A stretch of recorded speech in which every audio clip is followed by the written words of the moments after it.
ఏడేడు జన్మాల బంధాలతో ఈనాడు నీడు పండించనా మరి తయారయ్యే ఉన్న వయ్యారంగా సయ్యత్తు ఒళ్ళోకి వాలంగా చూసుకొచ్చానమ్మా చూడు ఉత్సాహంగా చిన్నారి వన్నెల్ని ఏలంగా ప్రతిక్షణం పరవశం కలగగా.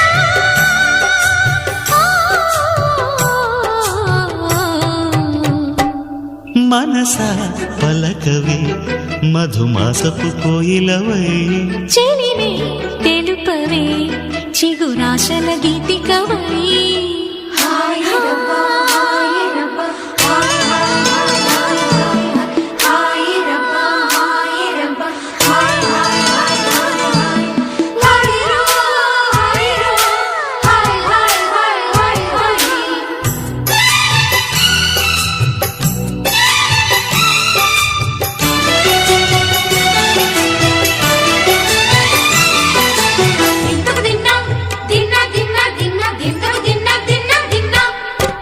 ఆడే మెరుపుల మెరికల జాన పాడే జిలిబిలి పలుకులమైన రాణి తొలకరి చినుకులలోన తుళ్ళే తిల్లానా